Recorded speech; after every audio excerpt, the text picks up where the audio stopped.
Merci à vous. Je suis très heureux d'être avec vous ici ce soir pour vous parler donc de ces sujets qui me tiennent à cœur. Alors, je vous ai promis, moi, un voyage en intelligence.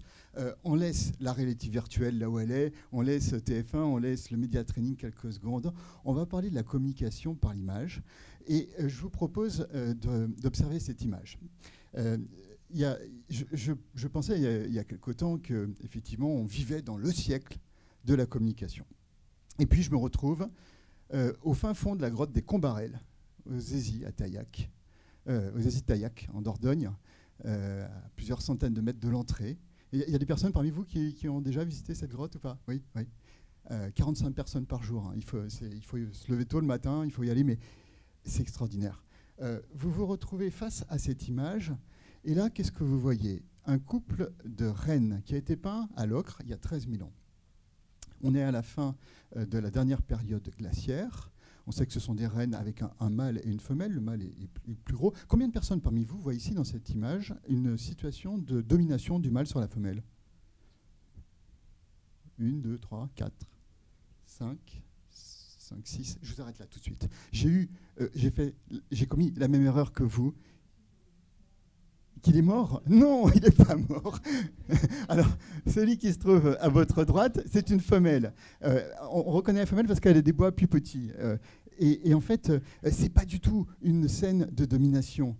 Ça, en fait, c'est les éleveurs lapons de Scandinavie qui le disent, les personnes qui étudient également le comportement des caribous en Amérique du Nord. Ils connaissent très bien cette scène. Elle a lieu en ce moment. Début juin, ça dure 10 jours par an, c'est le moment où les femelles mettent bas. Et regardez, comptez le nombre de pattes chez le mâle, 1, 2, 3, 4. Comptez le nombre de pattes chez la femelle, 1, 2, 3, 4, 5, 6. Il n'y avait pas de femelle à 6 pattes hein, à l'époque, il y a 13 000 ans. Hein. Simplement, les traits qui sont complètement à l'extrême droite pour vous, ces 3 traits à la fin, sont des symboles de la perte des os. Cette femelle est en train de mettre bas. Et le mâle qui est devant, il n'est pas du tout en train de s'imposer à elle.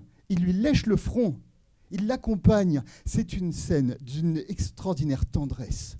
C'est quelque chose qui prend au cœur, aux tripes. Ça a été créé il y a 13 000 ans. La communication par l'image. Vous voyez ? Alors, bien sûr qu'aujourd'hui, on accélère le temps. Bien sûr qu'aujourd'hui, on vit dans un monde de communication par l'image, avec une communication instantanée, une communication mondiale, une communication par écran interposé, une communication audiovisuelle principalement. Donc, il y a des formes de communication propres à notre époque, mais le XXIe siècle n'est pas le siècle de la communication. La communication, c'est le propre de l'homme. Allez, même si on pousse un petit peu plus, la communication, c'est le propre du vivant. Voilà. Alors, ça ne veut pas dire pour autant qu'il n'y a pas des choses qui changent. Ce qui change, c'est effectivement les techniques. Hein. Les outils. Un outil, ça sert à quoi? Ça sert à amplifier la force de celui, de celle qui l'utilise. Ça ne prédispose pas à une bonne ou une mauvaise utilisation. Ça amplifie la puissance, l'impact. Voilà.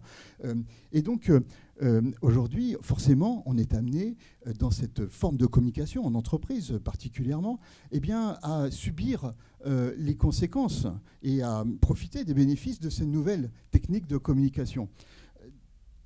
Derrière, ça sollicite forcément d'autres formes d'intelligence. Alors, excusez-moi, je reprends juste mes notes une seconde parce que je ne veux pas dire de bêtises, mais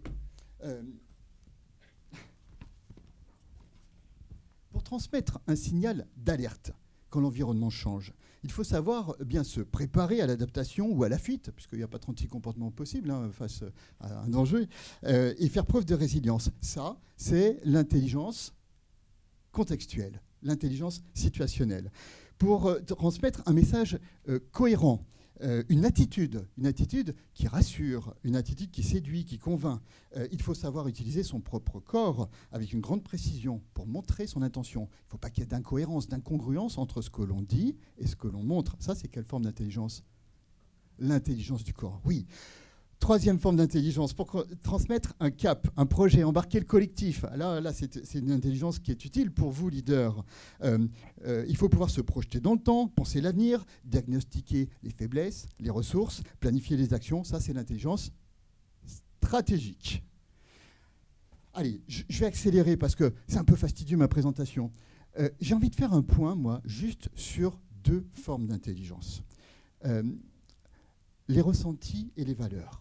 On va les combiner. On a beaucoup parlé dans les présentations avant de l'intelligence émotionnelle et c'est extraordinaire parce que vous donnez une définition qui est très précise, très scientifique et très utile. Moi, j'ai envie d'aller sur un autre terrain qui est peut-être plus empirique, moins scientifique et qui s'appuie sur ce que je vis en tant que médiateur au quotidien quand j'aide des porte-paroles d'entreprise à préparer des discours. Leur problématique, elle est où ? En gros, ils me disent, moi, il faut que je délivre un message, que j'incarne un certain nombre de valeurs au nom du collectif. Et ça, on me demande de le faire avec sincérité, spontanéité, aisance, etc. C'est pas simple, parce qu'effectivement, il faut cumuler des formes d'intelligence. Et très, très vite, dans la discussion, dans l'entraînement qu'on fait ensemble, on vient sur un terrain qui est celui des mots du cœur. Alors, les mots du cœur, qu'est-ce que c'est ? C'est un mélange d'intelligence émotionnelle, d'un côté, et d'intelligence spirituelle, de l'autre. Côté spirituel, on va parler des principes, des valeurs qui sous-tendent l'action. Et puis, côté émotion, on va parler... alors, au sens large des ressentis, et puis de façon plus précise, des émotions et des sentiments. Les mots du cœur. J'ai une petite théorie à vous soumettre. Elle, encore une fois, ça n'a rien de scientifique, c'est la théorie des cordes émotionnelles. Ça ne vient pas de moi, ça vient de Khalil Gibran, vous savez, le prophète libanais, l'auteur, l'écrivain, le poète libanais qui a écrit le prophète. Qu'est-ce qu'il nous dit ? Vous savez, le prophète, c'est un vieil homme, un sage, qui quitte le village. Et au moment où il part, tout le village lui demande « Mais qu'en est-il de la famille ? Qu'en est-il de l'amour ?» etc. Et ce vieux sage est interrogé sur la joie et la tristesse. La réponse du prophète est la suivante. La joie et la tristesse sont indissociables, inséparables. Quand l'une est dans ton lit, l'autre est à ta table. Et vice-versa. Et plus l'une des deux a creusé profond le creuset, plus il y aura de la place pour mettre l'autre. Moi, j'adore cette définition-là, parce qu'elle nous amène à penser que finalement, il n'y a pas simplement une liste d'émotions. Il existe des cordes émotionnelles avec des polarités, positives, négatives. La joie et la tristesse, c'est une forme d'émotion qui se lie, en l'occurrence, dans les yeux, quasi lacrymale. On peut pleurer de joie ou de tristesse. Allez, on passe à une deuxième forme d'émotion primaire, la peur. Qu'est-ce qu'on met en face de la peur ? L'assurance, la confiance, tout à fait, tout à fait. On continue avec la colère. En face de la colère, le calme. Alors si on dit le calme, il peut y avoir des ambiguïtés avec la confiance. Et puis le calme, ce n'est pas une émotion. Non, pas la joie. Parce que la joie, le contraire, c'est quoi ? La tristesse. Allez, en face de la colère, on va mettre la sérénité, le côté zen, d'accord ? Vous voyez que même pour parler d'émotions primaires, on a du mal à trouver les mots. Alors forcément, quand on est en situation de porte-parole avec son costume de dirigeant, etc., c'est pas simple de dire ça. Et puis en plus, il y a des codes. On ne va pas dire « je suis en colère » ou c'est plus compliqué que ça. On va dire « bon, je suis agacé aujourd'hui ». Vous voyez, il va falloir trouver les mots, il va falloir trouver les silences, la gestuelle, etc. Je continue avec ces émotions de base et je termine avec le dégoût. En face du dégoût, il y a quoi ? Vous savez, quand on fronce comme ça, l'envie, oui, tout à fait. Allez, on arrête avec les émotions de base, on prend ces 4 cordes d'émotions et puis on fait un zoom arrière et on regarde ce qu'il y a autour, des sentiments. Et là, si votre chien, votre poisson rouge était capable d'exprimer des émotions claires, primaires, peut-être qu'ils ont plus de difficultés. Alors vous allez me dire, si mon chien, mon chat, il exprime la sécurité, il ressent la sécurité, l'agression. Oui, mais la fierté, la honte, voilà, vous voyez ce que je veux dire. Plus on monte là, plus c'est compliqué parce que ça fait appel à une représentation mentale. Hein. Et derrière ces sentiments, il y a des jugements qui peuvent être des jugements de valeur. Ici, j'affiche 4 principes. Ils sont très pratiques, ces principes. Je les ai empruntés au professeur Axel Kahn, qui est à la fois généticien et anthropologue. Et il dit finalement, on peut observer 4 principes dans toutes les collectivités humaines, 4 principes universels. La liberté, tu fais ce que tu veux, mais tu m'embêtes pas trop. Hein, voilà. La justice, attention, hein, si tu déroges aux règles, œil pour œil, dent pour dent. La bienveillance, a priori, moi, je n'ai pas de problème à aider mon prochain, à donner un coup de main si ça ne me coûte pas trop, etc. Et puis, bien sûr, la réciprocité. Plus je donne au collectif, plus le collectif me le rend. Voilà. Ça, c'est 4 principes universels. Ça a été, a priori, le terreau de de plein de choses, des religions, etc. Enfin après, vous mettez la religion que vous voulez, parce que l'intelligence spirituelle, ça peut aussi consister à dire que Dieu est au-dessus de ça, ou la République, ou ce que vous voulez, peu importe. Mais en tout cas, il existe 4 principes universels. Et derrière ces principes universels, des valeurs. Et là, vous retrouvez votre discours d'entreprise. Regardez votre logo, votre baseline. Regardez, écoutez vos discours d'entreprise. Vous parlez au nom du progrès, de la sagesse, de l'ordre, de l'indépendance, etc., etc. Vous voyez, ça, pour le coup, ce n'est pas universel, c'est contextuel. C'est lié à une histoire, à une culture, à un collectif, etc.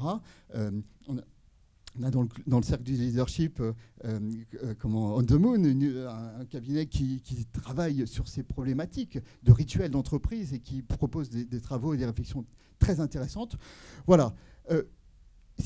Pour terminer, pour simplifier, les émotions de base, des sentiments plus développés, autour des principes et des valeurs. Voilà ce que j'appelle, moi, les mots du cœur. Voilà ce qui est parfois est compliqué à incarner, à défendre, à mettre en scène, à mettre en image dans une communication d'entreprise moderne. Mais en même temps, on voit bien que quand on maîtrise ces formes d'intelligence, on ne subit plus les évolutions technologiques, mais pour le coup, on en profite.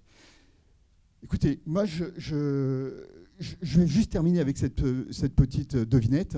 De qui est cette citation? L'intelligence ne se mesure pas des pieds à la tête, mais de la tête au ciel. 1815 à peu près. Un Français, Corse. Allez, vous avez trouvé. Voilà, Napoléon. Merci à vous de votre attention.